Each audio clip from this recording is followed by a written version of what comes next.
Welcome to Mental Health and Science with Dr. Francis. Today I'm in the Chivalry Refugee Settlement, which is found in southwestern Uganda, where I'm doing an epilepsy camp. So my role here as a psychiatric officer is to assess patients, to find out which mental problem they are having, and also to diagnose them, and also prescribe for them the right medication. So, and also does not end there, but also I do psychotherapy, where I do like cognitive behavioral therapy, where I counsel them to overcome the challenges that they are having, because these are people who are coming from refugee settlements. So today here I have a participant who is going to share with us the story, how whatever she's going through here in the Chivalry Refugee Settlement in southwestern Uganda. So she's going to do for us in Uganda, and also she'll mix with English and in Kiswahili. So let us hear from her. Okay. So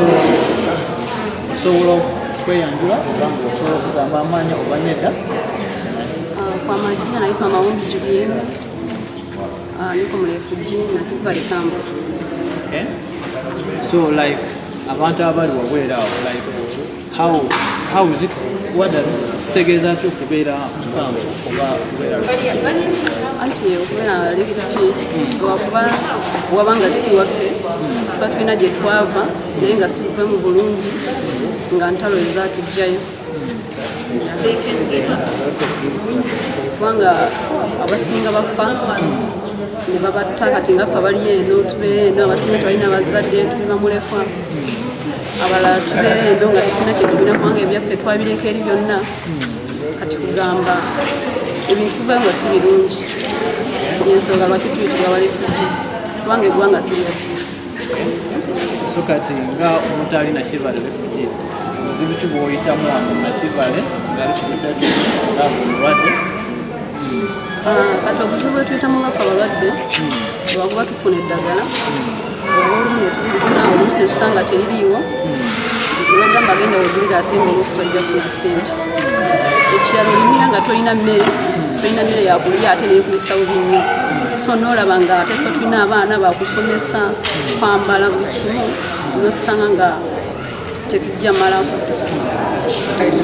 So tugamba abawuliza Kiswahili, waliwo abali mu Kenya, waliwo abali mu Congo, basobola like in Kiswahili, basobola in Kiswahili. Chenye tuetaga kuwa barefugee ni juu tuko bakimbizi. Tulitoka kwetu, kwa mfano mimi niko Tanzania. Mimi kutoka kwetu tulitoka hatutaki juu ya vita, watu walikufa kama mingi, wazazi wetu tuko bamingi hapa tu yatima. Njoma ke inatuletea na magonjwa ya kichwa yenye hatuite juu ya vile vyote vyenye tulionaka na wenyewe wa kwetu walikufaka, tuko tunawaona. Ndio chenye sasa hivi tunatuletea kumeza dawa, tena kumeza ile dawa ni matata, unapata kwenda kwa mganga dawa haiko, tena utanunua na pesa haiko, ndio kuwa shida. Chakula unameza ile dawa hana chakula, kizunguzungu kichwa na ile itapanda. Ndio mashida yetu kwa nako, watoto kusoma hatuna kitu. Okay. So bado yogera ku basawo, so lotogera ku basawo abakolasi kubanga sawa ezo na Chivalry tetulina abasawo ab'omutwe abawandikira eddagala abatuufu. So tugamba ko bwe mugenda mu ddwaliro abasawo abaliyo babayisa batya, bawandikira eddagala ettuufu, biki bye muyitamu nga mugenda kufuna eddagala? Anti kati oyinza otuuka oluusi n'esanga n'eddagala teririiyo, ne bakuwandiikira nti genda ogule ate nga ssente toyina. Ekyo nakyo kituleetera kubanga tufuna obuzibu, kubanga omisingamu olunaku lumu ennaku bbiri obulwadde buba bweyongera. So abasawo abaliyo service gye babawa mubyagala like bakolera oba mwetaaga abasawo abalina okuyamba abantu abali? Ffe twetaaga nga ffe batufuna eddagala erikola ki, erituwonya, kubanga tujjamira obulwadde bweweere naye nga olwedde tebujja kuwona. So tusaba nga ffe abalwadde bagezeko tuyamba nnyo tufuna eddagala lisobola tuwonya ne tuwonera ddala.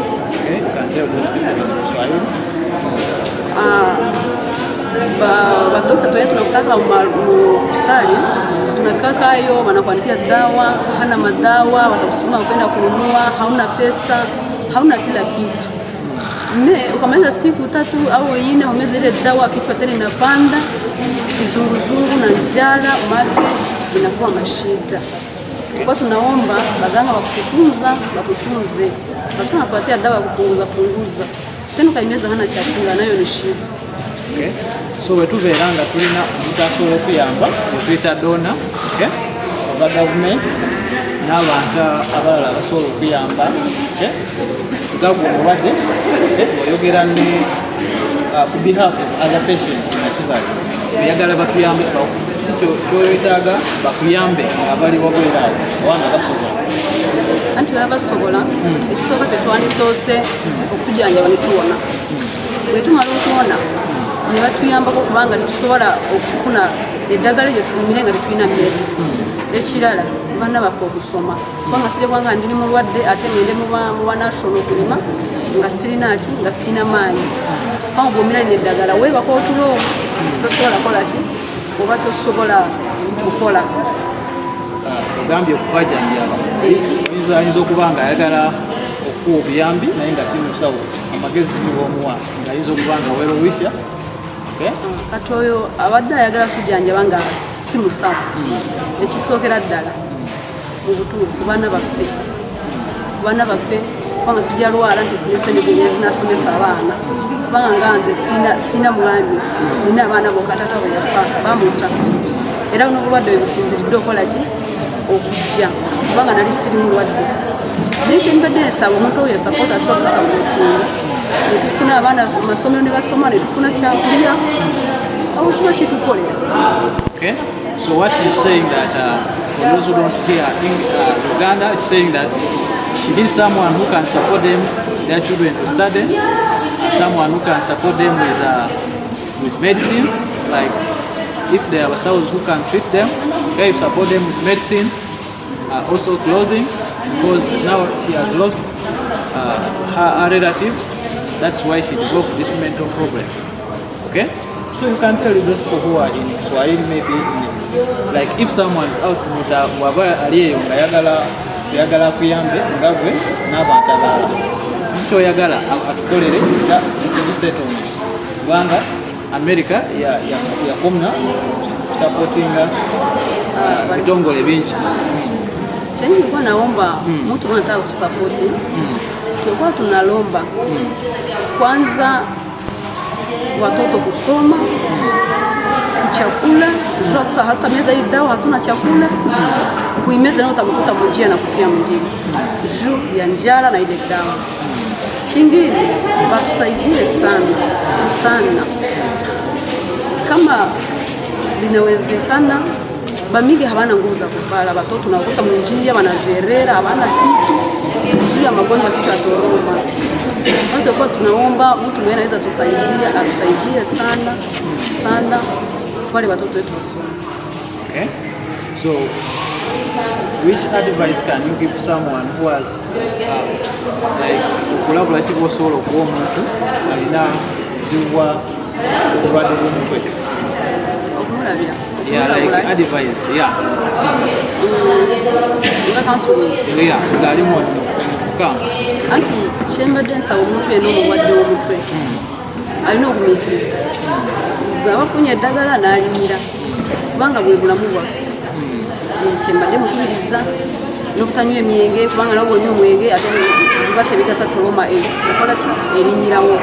Kyembadde mukubiriza okunywa eddagala bw'aba lifunye n'okugezaako okuleka kunywa ebintu ng'omwenge oba sigara oba biki nga nabyo si birungi. Chenye nilikuwa naambia ni mgonjwa sasa mie nilikuwa nasema hivi akuwe mvumilivu, cha kwanza. Chingine asikuwe anatumia pombe, kuvuta sigara na na kunywa dawa sana. Akapata ile dawa itumikishe gizi wanakwambia. Okay, so mwebale nnyo batulaba naye ng'obadde ng'okyali mupya wano ku channel kugamba subscribe kubanga kikuwa amaanyi okukola video bwezi. Ngazi omusawo ow'omutwe ngamba nti nze netegese kuyamba bano abantu kubanga nakolako eno ngaakola ne organisation gye bayita Medical Teams International kuva omwaka gwa 2022 paka 2024 naye ebitongole bingi tebalina sente kubanga America yalinga esupportinga nnyo mu bitongole bingi naye kati bano abantu balina obuzibu tebalina eddagala ne mu settlement yokka tebalina abasawo abajanjaba obulwadde bw'omutwe so bagenda wano ku basawo abalala bebawandikira eddagala so tebamanyi eddagala etuufu ly'okubawandikira ne counseling gye beetaaga tebagina so bagamba nti obanga osobola okubayamba ku mmere osobola okuyamba n'otugulira eddagala zisobola okubaleetera buli mwezi obanga bafuna eddagala eryo n'ekirala baagala abaana abo basome kubanga eno amasomero matono nnyo ne tebafuna sente oyogedde ku sente how much does a refugee get per month like afuna sente meka buli mwezi refugee anti kati batujjako abasinga tetukyafuna buyambi bwa sente kati ganze ngenda ndowooza mu mwaka gwakubiri nga sifuna sente abafuna nga meka waliwo abadde bafuna omutwalo ogumumu 10 abalala nga bafuna omukakaaga bwe butyo bwe badde naye mufuna buli mwezi nga buli mwezi so sente zezokozesa okufuna emmere oba za kufuna mmere anti eyo emmere y'omuntu mutwe gwa muntu kati guno omwezi bwe bayongeddeko yabadde afuna omutwalo omukakaaga yafunye 24,000 yabadde afuna omutwalo bamutaliddeko 2,000 mwenyewe nilikuwa na kamata ka mtwalo moja sasa hivi baisha mpandisha mtwalo 2,000 mimi zamani tulikuwa tunakamata mtwalo moja na 1,000 ndio tunapandisha mwi masiku hii miezi yenyewe napokea mimi mwenyewe nasema wacha nitosha sikamate make njoo matatu. Okay, so if you're outside there we request you to subscribe, learn and grow with us, and also request you to partner with us so that we can strengthen mental health services in places where they are needed like this. So you can partner with us, you can provide for us mental health drugs, okay? You can provide for us clothing, you can be able to send us food because these people, they are given only 15,000 per month. Every head gets that money. So that money the Ugandan currency cannot take you even one day. Okay, so that is very little money, but I know the problems are so many. We cannot finish each and everything, but mental health is a fundamental human right. So if we help someone like this, one individual like this, it matters a lot. So as a mental health profession or as a psychiatric clinical officer, I stay in the eastern part of Uganda where it takes about 11 hours to travel up here, so I need facilitation to and fro, okay, to come and do provide mental health services to such kind of people, because currently we don't have someone who is a mental health clinician who can diagnose them, counsel them, give them the right medication, okay?